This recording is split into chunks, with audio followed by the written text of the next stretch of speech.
Et j'ai parlé dans ma conférence de l'assurance du salut que le chrétien possède, et dans le sens que l'Esprit de Dieu rend témoignage à notre esprit que nous sommes enfants de Dieu. Donc nous avons cette conviction interne que l'Esprit de Dieu donne, mais cependant, on peut aussi avoir ce que j'appelle une fausse assurance du salut. On peut penser qu'on est sauvé, mais qu'on ne l'est pas. On peut avoir, si vous voulez, un assentiment intellectuel par rapport aux vérités bibliques, mais ça ne veut pas dire nécessairement que cette vérité a pénétré nos cœurs. Il y a des gens qui acceptent le Christ émotionnellement, il y a des gens qui acceptent le Christ de manière intellectuelle, mais qui n'ont aucune réalité, aucune relation personnelle avec ce Christ, dans le sens qu'ils ont accepté de marcher, qu'ils ont accepté que le Seigneur soit non seulement leur sauveur, mais qu'il soit aussi leur Seigneur et leur maître, celui qui doit dicter leur vie. Donc dans ce contexte-là, il faut faire très attention avec une fausse assurance du salut qu'on peut posséder. Mais pour ceux qui sont sauvés, j'ai la conviction que ceux qui sont réellement sauvés, ils vont persévérer dans la grâce de Dieu.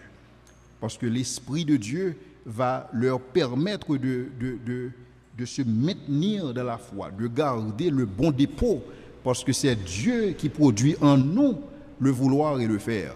Mais cependant, il y a des gens qui peuvent toujours résister à la grâce de Dieu, qu'il s'agisse pour croire et dans son Fils Jésus, mais qui quand même pensent qu'ils croient dans le Christ, mais c'est une fausse assurance du salut.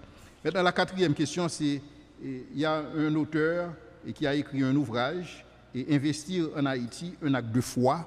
Et de quelle foi est-ce que nous parlons? Alors, dans la conférence de samedi, j'ai présenté deux types de foi. Et il y a une foi religieuse, et dans le sens qu'il y a la foi islamique, il y a la foi chrétienne, il y a la foi Bahaï et tout type de foi religieuse que nous connaissons. Mais cependant, il y a une deuxième approche de la foi où la foi est définie comme le fait d'avoir confiance. Parce que la foi vient du latin fides, dans le sens que c'est confiance. Donc, or, cette confiance est souvent basée sur des évidences. En fait, pas souvent, cette confiance est basée sur des évidences, dans le sens que ce n'est pas un saut dans l'obscurité, mais c'est basé sur des évidences. Et la foi, prise dans ce contexte, et c'est la réalité de chaque jour, dans le sens que Dieu, il a orchestré l'univers en sorte que tout se fait par la foi. Il n'y a absolument rien qui dans l'univers se fait en dehors de la foi. Le fait pour vous d'être confortablement assis sur ces sièges, c'est un acte de foi. Vous avez foi que la chaise en question va pouvoir vous soutenir et que la chaise ne va pas s'écrouler avec vous. Quand vous prenez un taxi, quand vous prenez un avion, quand vous faites un investissement, c'est un acte de foi parce que nous vivons tous dans une incertitude. La seule certitude qui existe, c'est que nous mourrons tous.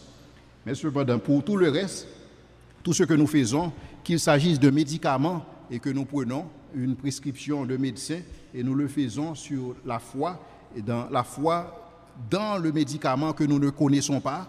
Nous ne connaissons pas le laboratoire qui a fabriqué le médicament. Nous ne savons pas est-ce que ce médicament ne va pas avoir des effets secondaires sur nous, ou on peut quand même le savoir, mais on le prend quand même, et tout ceci se fait par la foi.